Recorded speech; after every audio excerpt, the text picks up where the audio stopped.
Hi everyone, this is Karen Abelian. Welcome back again sa ating YouTube channel. So for today's video guys, ay pupunta tayo ng South. Finally is makakapunta na ako ng South with my boyfriend. So actually, hindi lang kaming dalawa yung pupunta. So bali, 6 kaming pupunta. Supposedly is marami kami, pero yung dalawa is hindi sila sumama. So supposedly, 8 kaming pupunta doon. Oh, expected talaga namin is 10 kasi di ba, pag mag-outing kayo, so mostly is magdadala ng mga partner para may maka-lookout ano man yung mangyari. So yan.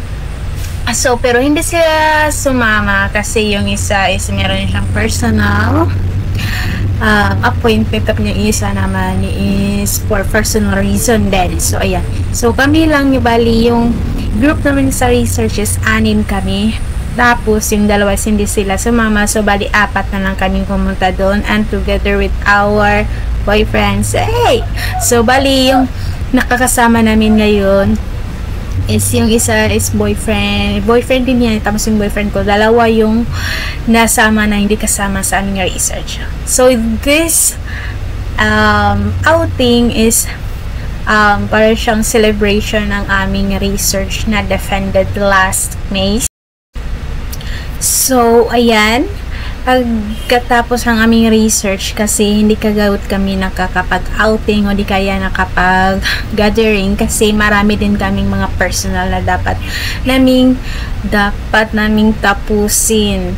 Kasi after nung aming research defended, maraming kasing mga school projects, mga school performance tasks na dapat naming unahin bago yung aming outing. So ayan, bago kami nag-outing is we make sure na talaga kaming lahat is wala na kaming problema sa mga grades namin o di kaya sa mga performance tasks. So we make sure na everyone are done. So especially Ate Janica, because Ate Janica is taking her summer class kasi nung time na nag-summer class kami last year, hindi siya nakasama sa amin kasi pumunta siya ng Manila sa kaniyang mama. So that is the reason why we move our outing in the next month and the next month until this month. So we are so happy kasi natuloy na din sa wakas. So ayan.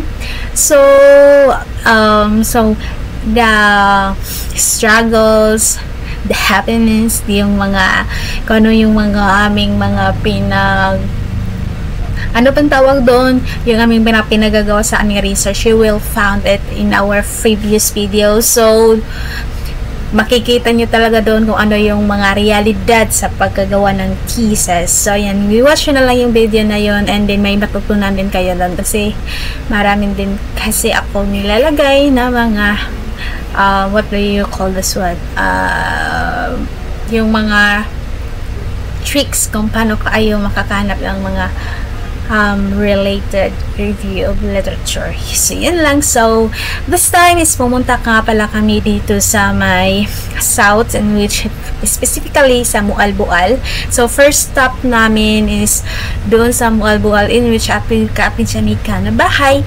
So, nung pagdating namin doon, I was surprised kasi ang laki pala ng kaniyang bahay doon, tapos ang laki ng kanilang lupa doon, pero walang anong tawag doon, yung walang nakatira. So basically yung bahay lang talaga yung nandoon, tapos yung mga kanilang mga puno. So ayan, dito muna kami nag first time kasi nagigutom na din kami at kailangan namin kumain for the energy para doon sa papunta ng Tatsyan. So bali dalawang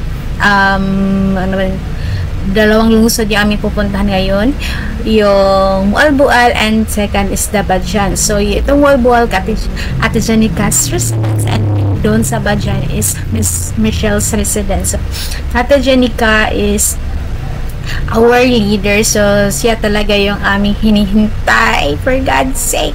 Hindi naman kami nagko-complain sa paghihintay kasi it's worth it naman kasi wala kaming na left behind na mga gawain na hindi na kami mamumproblema sa pagbalik namin na kailangan pa kami tapusin. So ayun, And we just enjoyed this precious moment of us. Kasi, alam mo ba guys, ang sarap pala sa bukid nila. Kasi alam mo yung mahangin, tapos malayo ka sa toxic sa city. Diba sa city, ang grabe yung ingay, tapos yung makikita mo, puro building na lang, tapos mga cars and all, tapos polluted pa yung hangin. So, dito sa kanila probinsya, mafe-feel po talaga na nakarelax ka, naka-chill ka lang. So, you are out of the city nga, sa mga stress sa city. So, ayan. After namin kumain is, yung mga boys namin is they decided to get a coconut, pero sad to say, yung boyfriend kasi hindi siya marunong umakyat, kaya so, umakyat lahat ng coconut is yun lang yung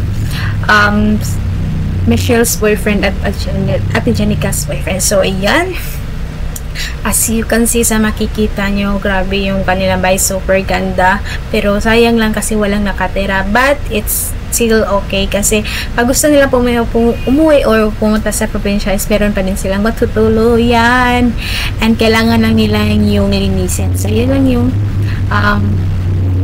pinaka-struggle ng part ngayon pag umuwi sila sa probinsya kasi kailangan pa nilang maglinis bago sila nakahiga. So, ayun. And then, after namin kumain, after namin magbukbang doon, after namin maglamaw, pero hindi naman lamaw yun kasi kinain lang namin yung buko lang mismo at wala kaming ibang nilagay. Grabe yung sarap ng buko and I miss it right now kasi matakaw talaga po sa pagkain.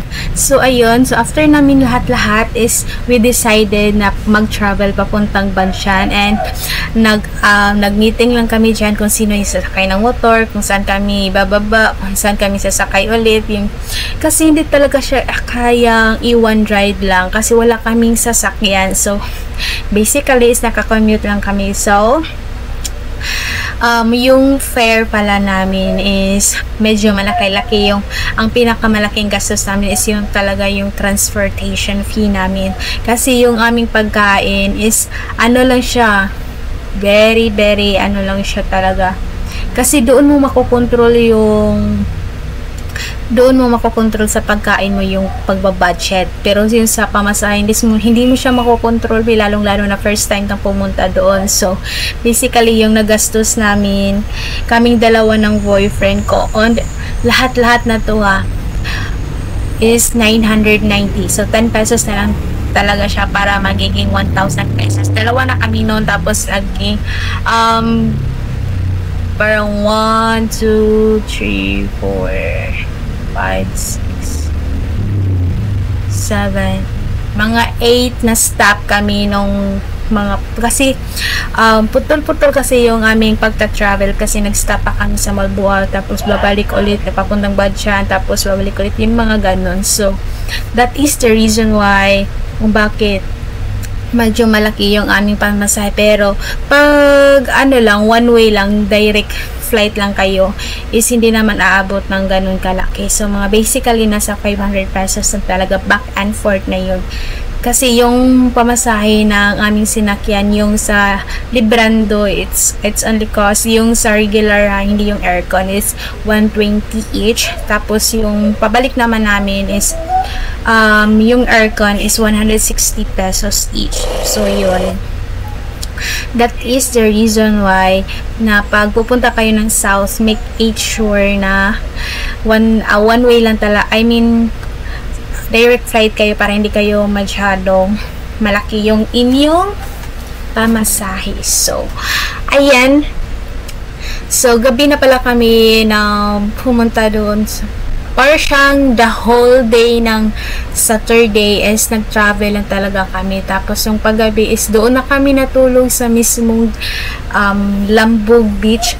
Doon kasi kami nag-outing. And then, thankfully, thanks to Michelle kasi na-free kami doon sa entrance fee doon sa mismong beach kasi meron kasi taga doon kasi sila. Sabi ni Michelle kasi pag taga doon ka or di kaya may kilala kang taga doon is mag-free ka. So ayun, so big thanks to Michelle kasi nakasave kami at last. So ayan, so kaya hindi kami namang problema sa aming pagkain kasi meron kasi kaming savings sa aming research. Tapos, yung nagastos lahat ng aming research is hindi kasi siya naubos. So, ayan.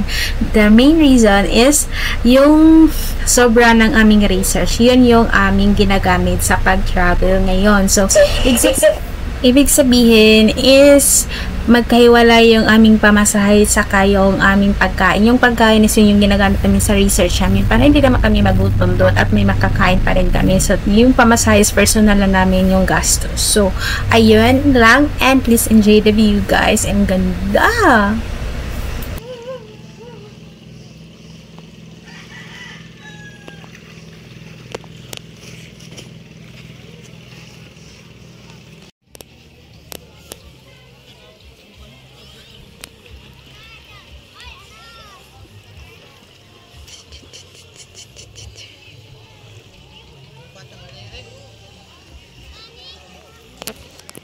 Hindi out of picture.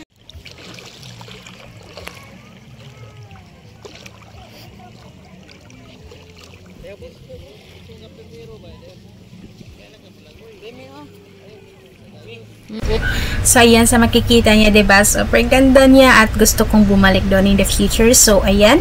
So, this time pala is nangunguha ako ng yung Persian stone for, ano lang siya, souvenir kasi I'm so happy kasi nakakapunta na ako ng white sand. This is one of my dream nature adventures. So, yun lang. Diba diyan, signage and wala. Bye-bye na mo. Ka-cute, oy. Kaya ka na eh. Kanang circle ba? Ay, glabtiki. Doon naman makuha glabtikan. Kailangan man na ni butang nga gas. So, after namin doon mismo sa Lambog Beach is pumunta agad kami dito sa bahay ni Michelle. So, bahay pala to ng lola ni Michelle at I'm so happy kasi ang very welcoming nila. And nakatulog kami. Pero grabe yung init, be. Kahit na natutulog ka, pero yung pawis mo is sumutulo talaga siya. Kaya yan, gumising na lang kami at nagchismisa na lang kami. Guess kung sino yung chinis namin dyan. Kung sino yung wala, charot lang. Siyempre yun. Hello mga guys, manguli ng mga campers. One night campers. Hello mga guys, manguli namin mga guys. Pretty kikati. Very pretty. Yeah! Tingnan mo to. Dako lang. Gay.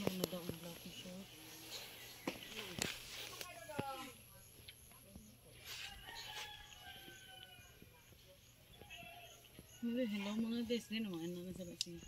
Tanggalingan ng mga vlog.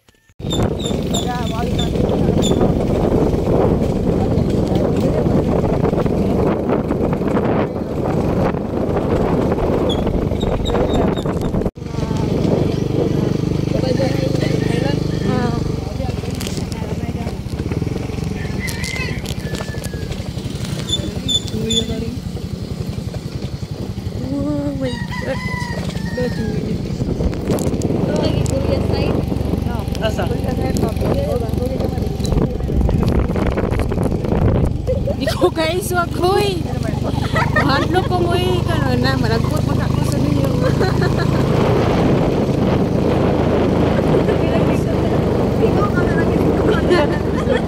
Ay, pagtarong ni Art, uy. Unong sa kata. Oh, wala ba? Kari na. Nilagbilset naman yung mga ganyan. Ilunggan mo juga na niya, Rupert. Ano nilulunod niya?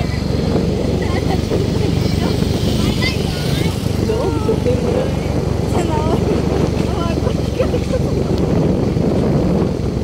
Diri nga niya, pakuyawan mo niyo siya di katangas.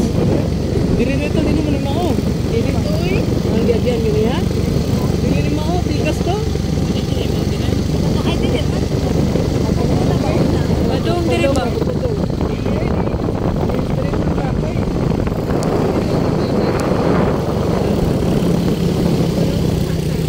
So, So as you can see, the view is giving. So that is the main reason why kung bakit parang gusto kong bumalik doon na dalhin ko yung buong pamilya ko doon in the future na lang. So ayan, I am so happy and excited. So big, very big thanks to Michelle kasi pinatuloy nyo kami sa inyong bahay at nakatulog pa kami at nagkakain pa kami. So ayan, busog-lusog ang mga batang mga laagan. So ayan, yun lang muna guys, and thank you for watching. Dito na magtatapos yung ating mahaba-habang video. So thank you so much everyone for participating sa aking pangulikta nung time na research pa natin. So meron talaga tayong naaanis. So yan lang. Bye guys. Thank you for watching. See you in my next video.